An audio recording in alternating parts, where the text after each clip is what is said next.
I have a very special book I want to share with you today. It is called The Country Bunny and the Little Gold Shoes.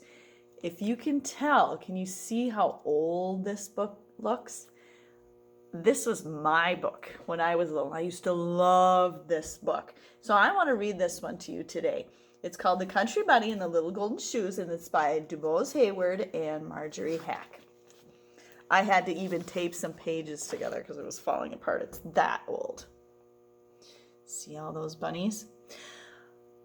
We hear of the Easter Bunny who comes each Easter day before sunrise to bring eggs for boys and girls. So we think that there is only one.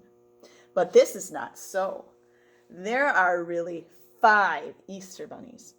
And they must be the 5 kindest, swiftest, and wisest bunnies in the whole wide world.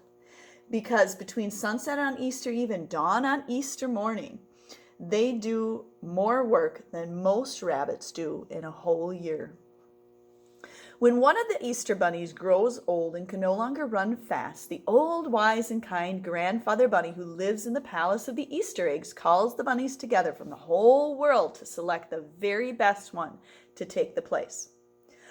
Often a mother bunny says to her child, "Now, if you learn to be wise and kind and swift, someday you will grow up to be one of the Easter bunnies." And all the babies try their very best so that they can grow up and go to work for the grandfather bunny at the Palace of the Eggs. One day, a little country girl bunny with brown skin and a little cotton ball of a tail said, "Someday I'm going to grow up to be the Easter bunny. You wait and see." Then all the big white bunnies who lived in fine houses and the jackrabbits with their long legs who could run so fast laughed at the little cottontail and told her to go back to the country and eat a carrot. But she said, "You wait and see." See, there's the little one, little brown one. The little cottontail grew up to be a young lady cottontail. And by she had a husband. And then one day, much to her surprise, there were 21 cottontail babies to take care of. Look at all her babies. Then the big white rabbits and the jacks with the long legs laughed and laughed, and they said, "What did I tell you? Only a country bunny would go and have all those babies. Now take care of them and leave those Easter eggs to great big men bunnies like us." And they went away liking themselves very much. Cottontail stopped thinking about hopping all over the world with lovely eggs for little boys and girls, and she took care of her babies. Then one day, when her children stopped being babies and were little boy and girl bunnies, she called them to her and said, "Now we are going to have some fun." Then to 2 of them she gave little brooms, and she showed them how to sweep out the cottage. And 2 she taught how to make the beds. 2 more went with her to the kitchen, and in no time at all they had found out how to cook a good dinner. And with these went 2 little dishwashers, and they made the dishes and glasses shine like crystal. 2 had little wash tubs full of soap suds, and they washed all the linens. 2 did all the sewing and the mending. 2 who had sweet voices were taught to sing, and 2 more to dance, and those amused all the others while they worked so that they would be happy. 2 others were soon digging in the garden. 2 she gave paints and crayons so they could make pretty pictures for the walls.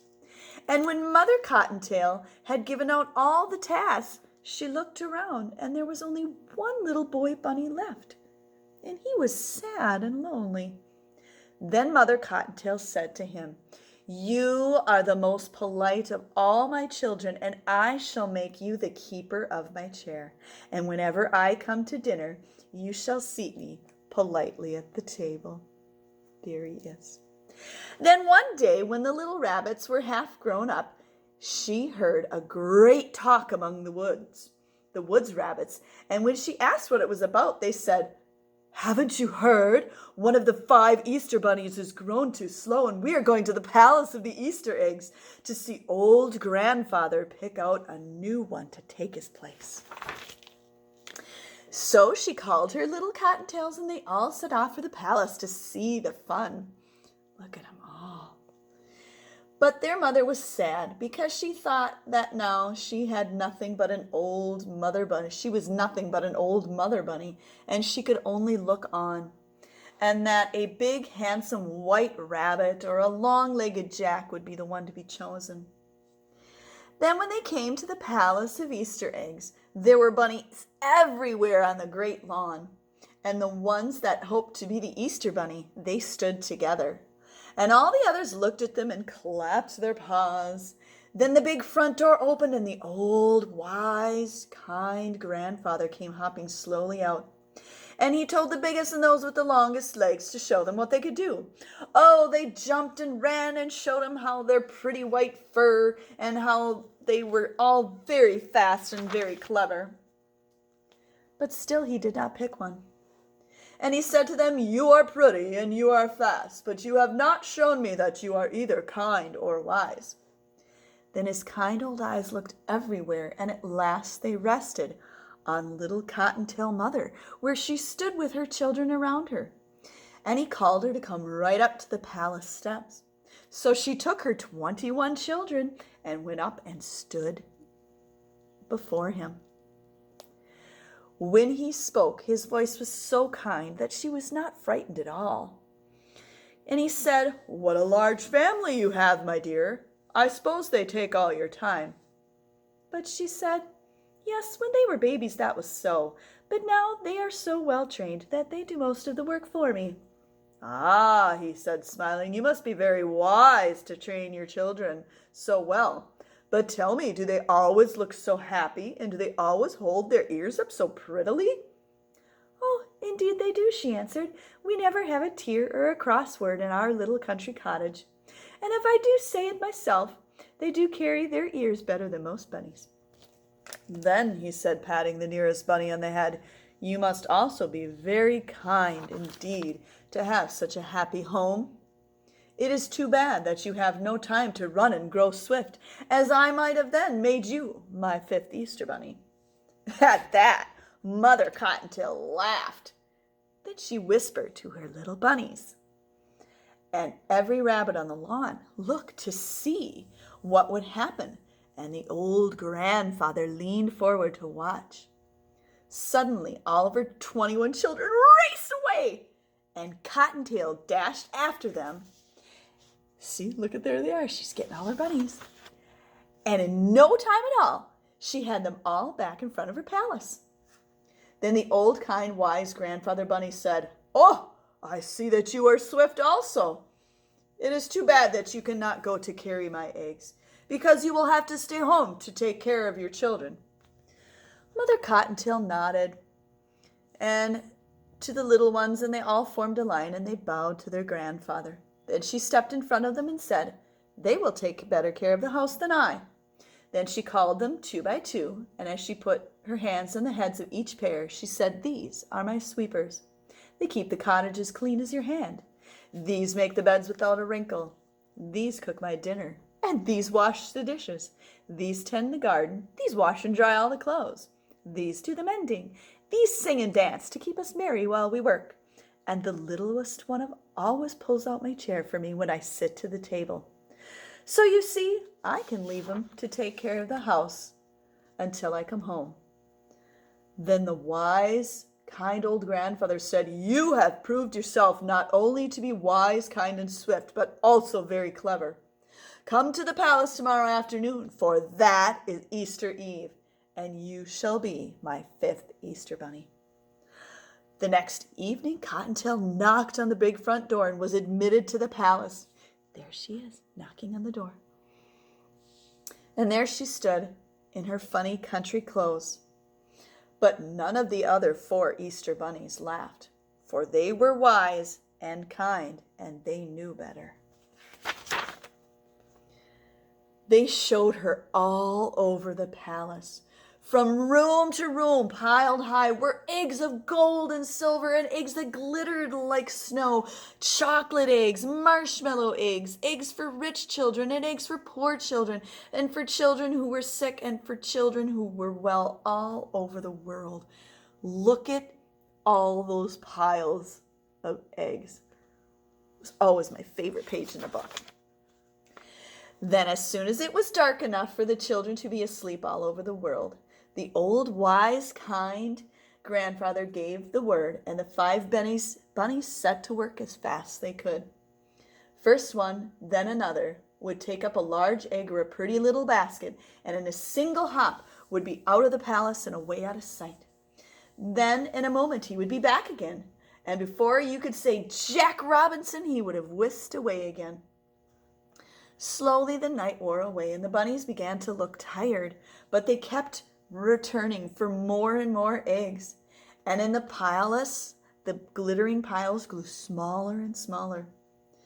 Poor little Cottontail, she was very tired, for this was the first time she had ever gone so far, so fast in her life, and she was beginning to hope that she would soon take the little basket that was set aside for her own children and go hopping home.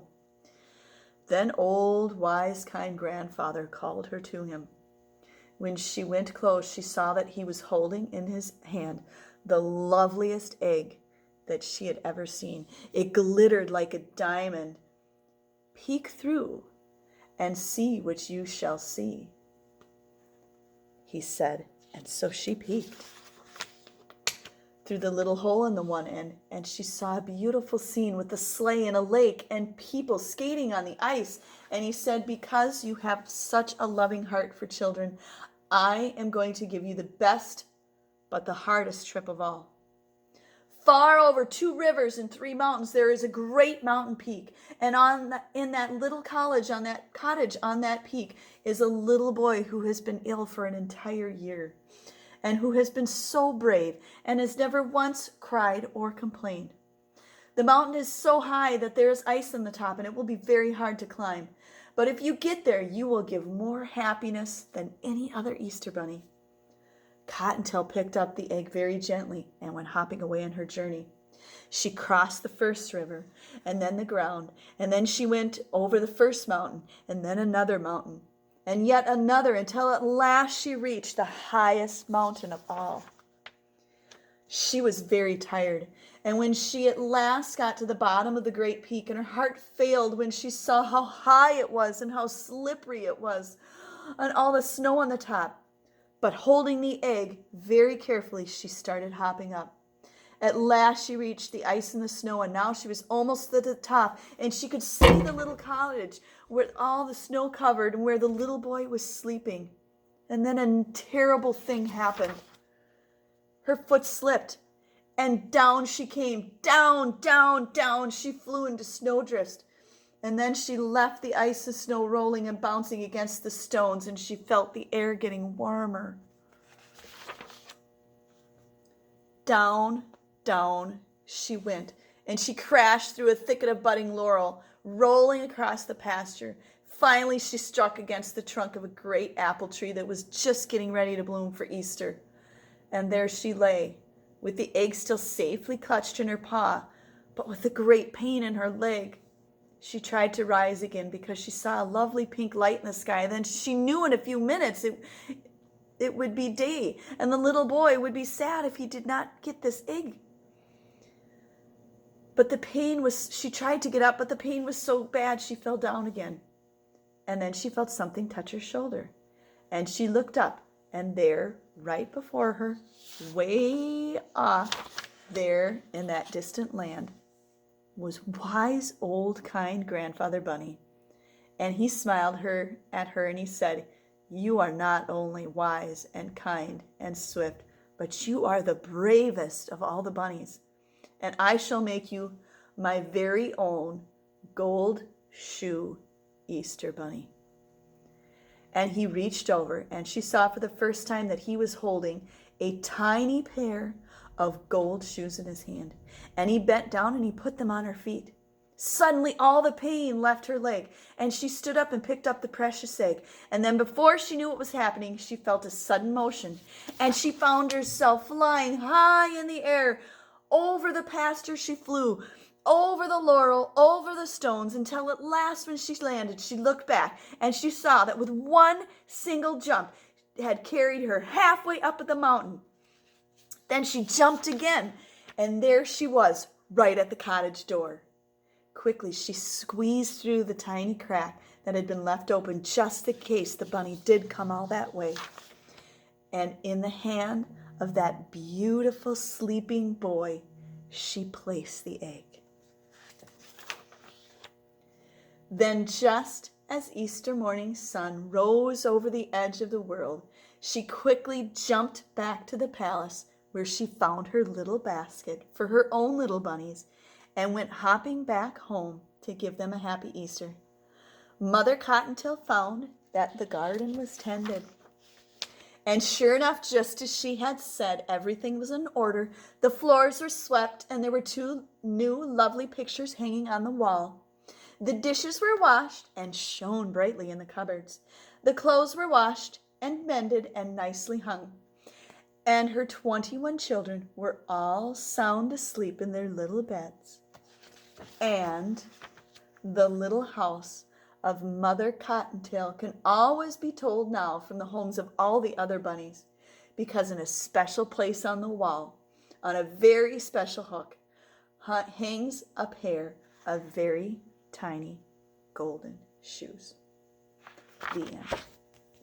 I always loved that book so much because it just goes to show that anybody can do anything, and you can do.